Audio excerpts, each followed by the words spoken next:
আসসালামু আলাইকুম ওরহমতুল্লাহ। ইসলাম ও ইতিহাস চ্যানেলে আপনাদের সবাইকে স্বাগতম। আমি আপনাদের সাথে আছি নতুন একটি গুরুত্বপূর্ণ আলোচনা নিয়ে।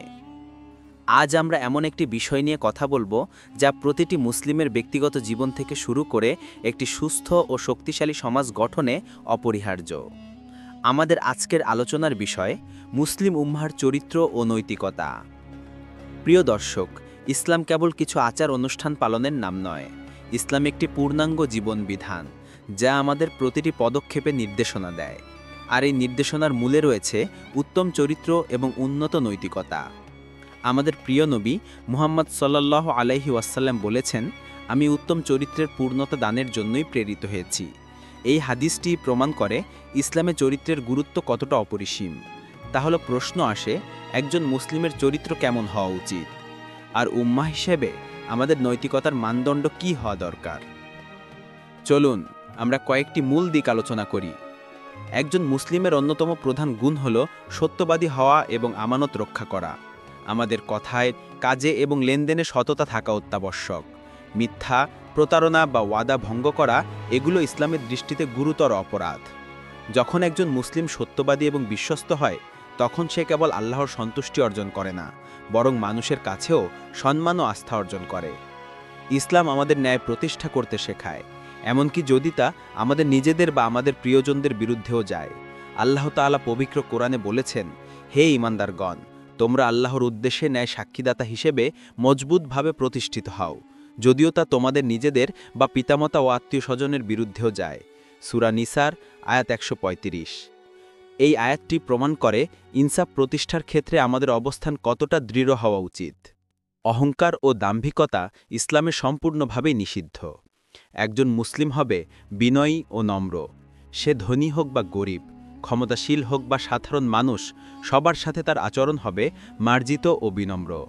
বিনয় মানুষকে আল্লাহর আরও কাছাকাছি নিয়ে যায় এবং সমাজের অন্য সদস্যদের সাথে সুসম্পর্ক তৈরি করে।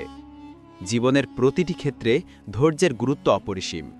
বিপদাপদ, দুঃখ, কষ্ট, এমনকি অন্যের সাথে মতের অমিল হলেও ধৈর্য ধারণ করা একজন মুমিনের পরিচয়। আল্লাহ তাআলা পবিত্র কুরআনে বহু জায়গায় ধৈর্যশীলদের পুরস্কারের কথা উল্লেখ করেছেন।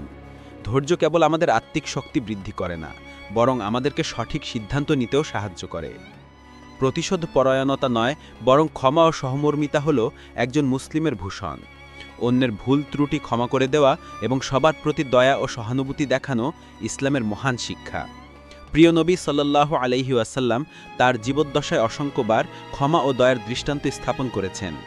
মক্কা বিজয়ের দিন তিনি তার ঘোর শত্রুদেরও ক্ষমা করে দিয়েছিলেন। লজ্জাশীলতা ঈমানের অঙ্গ। একজন মুসলিম পুরুষ ও নারীর পোশাক পরিচ্ছেদ, কথাবার্তা, চালচলনের শালীনতা ও মার্জিত ভাব থাকা অত্যাবশ্যক। এটি কেবল ব্যক্তিগত চরিত্রেরই অংশ নয়, বরং একটি সুস্থ ও সুন্দর সমাজ গঠনেও এর ভূমিকা অপরিসীম। প্রিয় দর্শক, এই গুণাবলীগুলো যখন ব্যক্তিগতভাবে আমাদের মাঝে বিকশিত হবে, তখনই একটি উম্মাহ হিসেবে আমরা শক্তিশালী হতে পারব। আমাদের চারিত্রিক শক্তি আমাদের সবচেয়ে বড় সম্পদ।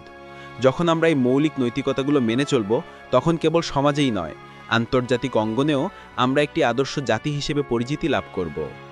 আজকের এই আলোচনা থেকে আমরা আশা করি মুসলিম উম্মাহর চরিত্র ও নৈতিকতার গুরুত্ব সম্পর্কে একটি স্পষ্ট ধারণা পেয়েছেন।